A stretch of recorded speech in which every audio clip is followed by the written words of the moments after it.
guys, welcome back to my channel. This is my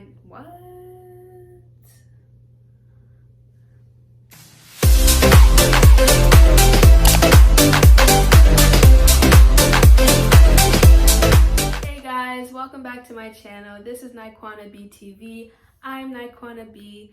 Yes, that is the new name, new title, new name. Yes, that's the new name of my channel. I hope you guys like it. To all my new viewers and subscribers, yo, I cannot talk. To all my new viewers and subscribers, thank you guys for joining. And to all my seasoned viewers and subscribers, thank you guys for coming back. This video is going to be a little different. I will be sharing all my study tips and tricks, things that help me to study most efficiently, and ways that I use the resources around me to get the best possible grade that I can get for the most part. So without further ado, let's get into the video. My first tip is to purchase a planner. Okay guys, my planner right here is a lifesaver. If you know that you're somebody like me who is not going to remember the test due date, is not going to know what assignment is due when, please do not just tell yourself you'll remember and just continue about your semester. Don't do that. You're setting yourself up to fail, okay? Because you're going to have a 3-page essay due in 5 minutes and you just started. Congratulations, you played yourself. Okay? Don't do it. Buy yourself a planner, and this will help you to outline everything that you have to do for the semester. Typically what I do is in the beginning of the semester, I print out all of my syllabi and I write in all the due dates, and that gives me an outline to how I'm going to structure each day leading up to each due date. So if I have something due on Wednesday, I know that on Monday I will look into it, I will maybe start it, and that will give me a task to do on Monday. It will definitely help with organization and with just keeping you on track. And you don't want to miss a due date, okay? So please, buy a planner. That's all I can say about that. Just get a planner, okay? Get the planner and use it, because you can buy the planner and have it, collecting dust in a cabinet somewhere in your house, and then it won't even be worth it. So buy the planner and use the planner, okay guys? Facts. My next tip will be rewatch lectures. What? If you have a professor who is like a speed talker or very monotone where you fall asleep in the middle of the class, try rewatching the lectures. I know it sounds crazy because these lectures be an hour long or around that, but it really does help to rewatch the lectures. And don't just rewatch the lectures like you're watching some Netflix movie. Rewatch the lectures and take notes. What I do is that I print out the lecture slides, the PowerPoint slides, and I have them in front of me while I'm watching the lecture. So now in my notes, I know I don't have to write down what the PowerPoint slides say plus what the professor's saying, and I only have to write down what the professor's saying, right? So this is one of the PowerPoints that my professor had just did, and this is for bio. So basically, I rewatch the lecture and I take a bunch of notes on the PowerPoint slides. First of all, look at my handwriting because that looks great. Yes. Look at that. Ooh. Anyways, like I was saying, print out the slides and write down what the professor is saying. Anything that they are emphasizing or anything that they say that sounds important to you, write it down on that particular slide. This will help for when you are going over your notes, you're not as confused, because some of these textbooks have all these big concepts that they don't really break down, and the professors do try to break them down.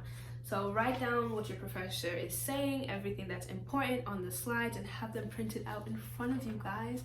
And if you're not somebody who likes to do a bunch of writing, download the PowerPoint slides onto your laptop and take notes in that little notes section on PowerPoint, whatever. Take your notes there. It's the same effect, but I like to write things down so I can see it, because it helps me, when I'm going over it, like I remember that I wrote certain things down because I saw myself write it down. It's weird, but this is something I totally recommend. And in terms of studying for exams that have a bunch of concepts and things like biology or psychology, or courses that just have a lot of info, I recommend writing your notes in terms of your learning objectives. And hopefully that makes sense, and I will explain. So basically, what my professor does is she gives us these learning objectives at the beginning of each chapter. And this is basically telling you that by the end of this chapter, you should know what this means, how this works, blah, blah, blah, blah. So that's basically giving you key concepts and key ideas to focus on for the exam, because these are the things that you should know by the end of the chapter.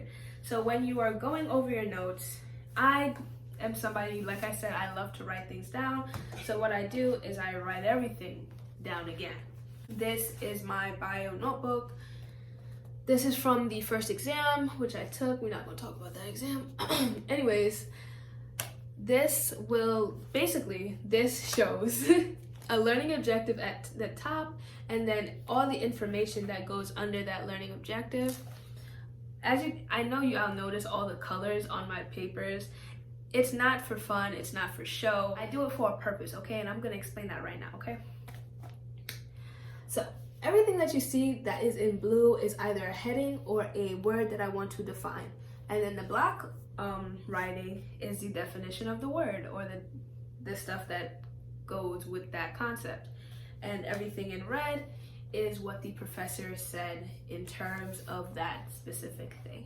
This helps me to structure my notes, and I don't know, it just gives a sense of organization for me. Clearly, you don't have to do all that. You can write everything out in black ink if that's what works for you, but this is what works for me. But writing them down by learning objectives definitely helps to keep your focus on the things that will most likely 7 times out of 10 be on the exam. Because I know some of these professors be wilding out, like you learn something in lecture and then it's something completely different on the exam. So 7 times out of 10, it will be on the exam. So go by your learning objectives, okay? That's definitely a tip that I also have. In terms of classes, this is another tip, okay? In terms of classes that are primarily like practice-based, and let me give an example. Like math classes, any math class, chem, like general chemistry, organic chemistry, they're primarily practice-based course, which means that if you don't practice how to do the problems, you will not succeed in the course.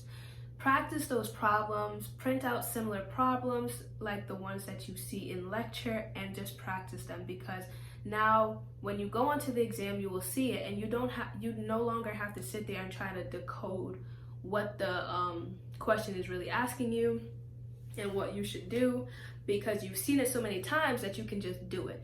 It's like second nature. You just do it because you've done it so many times previously before that it's just there, like in you, like you just see it and it's just like, okay, this is what I'm about to do.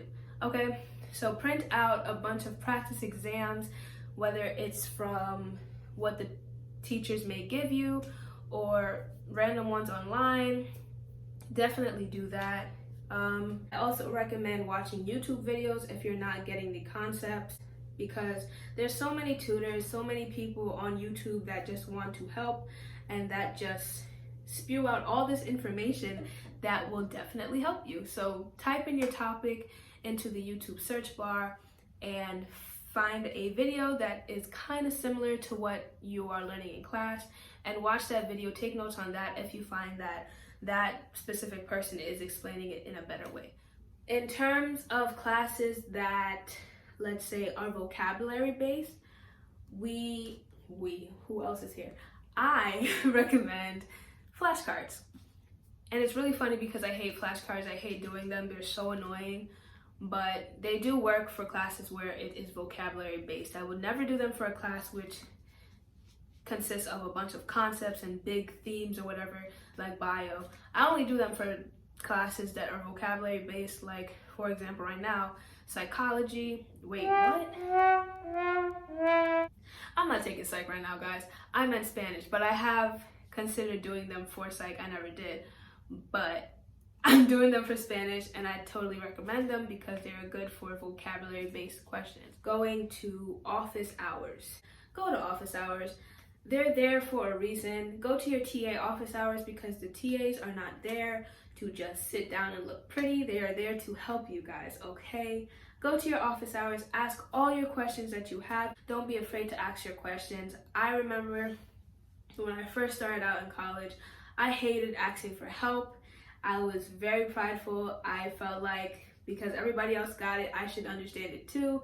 And that will lead you to failure, okay, guys? So do not be like me. Ask your questions. I cannot stress this enough because I could have avoided so many things if I just went to office hours and asked questions. So please, go to your office hours, ask those questions, even if you feel like they're stupid, or at least go to office hours and listen to the questions that are being asked by your classmates, because a lot of the times you guys are confused about the same things, and they'll just ask the question for you, and you don't even have to do no work. You just got to be there with some pen and paper and write down what the TA says, okay? And aside from TA office hours, also go to your, wow, lost my words. Go to your professor's office hours, okay? Ask them questions, or just go there and act like you have questions. And I mean that sincerely, act like you have questions. Just show them some type of effort, because if you know that there is no chance in hell that you are going to get the grade that you desire in a specific class, try going to the teacher's office hours, because a lot of the times they will have mercy, okay? They will remember your face, they will remember your name, they will remember that you came into their office hours and asked them nonsense questions, but you asked them questions, and they will be like, oh, she was about to get a C minus, no, here, now give her a C. She was about to get a C, give her a B minus, you know, things like that. Definitely go to your teacher's office hours. You never know, they'll just boost your grade up a little bit, just boost it up because you came. They want to see you putting in effort, so please go to those office hours. What's another tip? Ooh, my all-time, like, this is what really helped me. Find yourself a study buddy, okay, guys? Find yourself a group or just a specific person that will keep you accountable, that will help you in understanding the material, because when you have a study buddy, you have somebody that is going through the same thing as you, someone to rely on, someone that will help you stay focused on your work, someone that will just be there to bounce ideas off of, someone that can correct you when you're wrong, because you can sit in your room and think you got a specific concept and say it out loud like, yeah, this is it, and there's nobody to correct you. But when you're in a group or you have that one specific study partner, they will hear you say it and they're just like, oh no honey, that's not how it goes, this is how it goes. So get yourself a study partner, someone that will just keep you focused, someone that will just keep you accountable for all of the work. I know my study buddy, bless her heart, there's a lot of times I don't want to study, a lot of times I just don't want to do it. And she's had her moments too, but she always goes and she's just like, nah bro, you gotta do it. What are you doing? Get up, wake up, we doing this now. So get yourself a study buddy, that will definitely help you in the long run.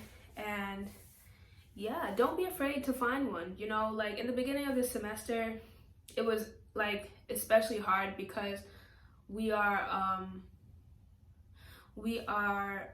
online with these classes, so it was kind of hard trying to find, you know, a study group, because I mean, you could message somebody and they would just not answer you. So what I did is I went into the libraries, not like on purpose, but I went into the libraries, and if I saw anybody that I had seen in one of my classes on Zoom, I went up to them, you know, yes, 6 feet apart and all that. I went up to them and I'm just like, so are you an Orgo? Are you an Orgo? Are you an Orgo? Until somebody said yes. And, you know, I'm just like, okay, so we're going to study together. Like, that's it. We're going to study together because I know you need help. Don't lie. You need help because this class is hard and I need help. So we're going to do this together. And that definitely helps. So step out of your comfort zone. Find somebody that is in your class. And even if they're not in your class, someone that just has that same motivation, that same desire to do well as you, that will keep you accountable. I think I have gone through all of my tips. Hopefully they were helpful. Hopefully you understood that what I was saying, because sometimes I be going off and I be chatting. But I hope y'all understood what I was saying. I hope these tips and tricks are helpful to you. And yeah, this is now the end of the video. Thank you guys for watching. Please like, comment. What is this? What was that? Okay, like, oh my god. Like, comment, subscribe, share, invite people, share it to people so that they can come and watch. Okay, just share this video, like, comment, subscribe, put that bell notification on so that you know when I post another video. This is the end of the video. Thank you guys for watching. Love you guys. See you in my next video.